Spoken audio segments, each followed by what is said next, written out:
ఇంతకంటే హేయమైన చర్య ఇంకొకటి లేదు. అది నిర్ద్వందంగా నేను చెప్పగలను. రైట్ కౌశిక్ గారు, ఇక్కడ రెండు అంశాలు. ఒకటి, మీరు ఒక్కొక్క అంశాన్ని వెలుగులో తేవడానికి మీ హామీల్ని అమలు చేయలేదనే విషయాన్ని మరుగున పరచడానికి అనే ఒక అంశం అయితే, ఇక కేటీఆర్ గారు ఇవాళ కూడా అంటున్నారు పదే పదే, అంటే బీజేపీలో చేరే మొదటి వ్యక్తి రేవంత్ రెడ్డి. అసలు తెలంగాణ రాష్ట్రంలో భారతీయ జనతా పార్టీకి ఉంది 8 మంది సభ్యులు, ఇంకా 52 మంది సభ్యులు ఎక్కడి నుంచి రావాలా? వాస్తవంగా ఏంటంటే తెలంగాణ రాష్ట్రంలో కాంగ్రెస్ పార్టీలో ఉన్నటువంటి ముఖ్యమంత్రి గారే భారతీయ జనతా పార్టీకి పోతుండు కాబట్టి బీఆర్ఎస్ పార్టీలో ఉన్నటువంటి ఎమ్మెల్యేలను కాంగ్రెస్ పార్టీలోకి వస్తున్న వాళ్ళని ఆపే ప్రయత్నంలో భాగంగా వారు ఇట్లాంటి వ్యాఖ్యలు చేసినట్టుగా మేము భావిస్తూ ఉన్నాం.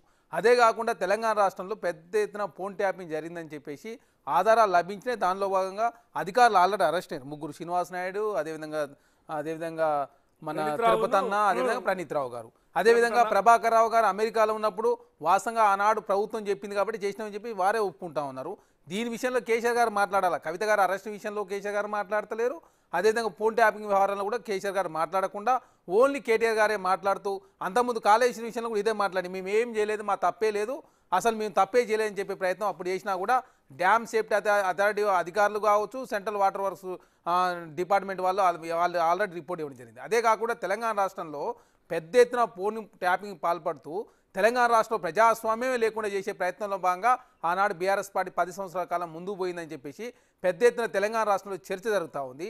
టీఆర్ఎస్ పార్టీ తెలంగాణ రాష్ట్రంలో ఉన్నటువంటి పత్రిక యజమాన్యాలు కావచ్చు, అదేవిధంగా ఎమ్మెల్యేలు కావచ్చు, మంత్రులు కావచ్చు, అధికారులు కావచ్చు, అదేవిధంగా తెలంగాణ రాష్ట్రంలో వ్యాపారం చేసే వ్యక్తులకు సంబంధించిన ఫోన్లు కూడా ట్యాపింగ్ పాల్పడ్డారని చెప్పేసి పెద్ద ఎత్తున చర్చ జరుగుతూ ఉంటే ఆ చర్చను డైవర్ట్ చేసే దానిలో భాగంగా కేటీఆర్ గారు కాంగ్రెస్ పార్టీ తెలంగాణ రాష్ట్రంలో ప్రభుత్వం గురించి మాట్లాడుతూ తెలంగాణ రాష్ట్ర కాంగ్రెస్ పార్టీ అమలు చేయలేదంట. ఎక్కడ అమలు చేయలేదు? మీరు 2 నెలల కాలం పాటు పోయినసారి మీరు క్యాబినెట్ విస్తరించుకోలేదు.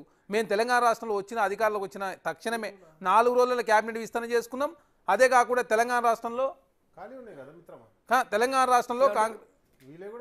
అరే ఖాళీగా ఉంటుంది. మీరు అసలు క్యాబినెట్ ఇస్తాను ఎప్పుడు చేసి చెప్పండి, మీరు ఎప్పుడు చేసి చెప్పండి. పోయినసారి మీరు క్యాబినెట్ ఇస్తాను ఎప్పుడు జరిగింది? ఇద్దరే కదా మీరు చేసింది. మేము తెలంగాణ రాష్ట్రంలో 12 మంది మంత్రులు పనిచేస్తా ఉన్నారు, మా ప్రభుత్వంలో 18 మంది పనిచేస్తా ఉన్నారు. మాట్లాడుతున్నా కదా మీరెందుకు? అరే మేము చెప్పేది మీరు మాట్లాడుతున్నా, మేము మాట్లాడలేదు, మీరు ఎందుకు మాట్లాడే మధ్యలో? తెలంగాణ రాష్ట్రంలో మాది ప్రజా ప్రభుత్వం, మేము ఇచ్చినటువంటి గ్యారెంటీలు మ్యాక్సిమం మేము అమలు చేసినాం. మేము దాదాపు 160 గ్యారెంటీలు అమలు చేసినాం తెలంగాణ రాష్ట్రంలో. చెప్పిన మాట ప్రకారం కాంగ్రెస్ పార్టీ కట్టుబడి ఉంది. దాదాపు 24 కోట్ల మంది మహిళలు ఉచిత బస్సు ప్రయాణం చేసారు. 200 రూపాయలకే మేము 200 యూనిట్ల వరకు ఉచిత విద్యుత్ ఇస్తా ఉన్నాం. 500 రూపాయలకి గ్యాస్ సిలిండర్ ఇస్తా ఉన్నాం. తెలంగాణ రాష్ట్రం ప్రజాస్వామ్యం బతుకుండాలని చెప్పి కాంగ్రెస్ పార్టీ కోరుకుంటా ఉంది. దానిలో భాగంగా యథేచ్ఛగా తెలంగాణ రాష్ట్రంలో ఫేస్ టైమ్స్ కావచ్చు, వాట్సాప్ కాల్ బంద్ అయిపోయినాయి. తెలంగాణ రాష్ట్రంలో ప్రజాస్వామ్యం బతుకుందని చెప్పి ప్రజలంతా కోరుకుంటా ఉన్నారు. కాంగ్రెస్ ప్రభుత్వం అంటే ఈ విధంగా ఉంటుందని చెప్పి చర్చ జరుగుతూ ఉంటే తెలంగాణ రాష్ట్రంలో రేపు జరగబోయే పార్లమెంట్ ఎలక్షన్లో 12 పార్లమెంట్ స్థానాలు తక్కువకుండా కాంగ్రెస్ పార్టీ గెలవబోతోంది కాబట్టి కాంగ్రెస్ పార్టీ మీద నిందలేసే ప్రయత్నం కేటీఆర్ గారు చేస్తూ ఉన్నారు.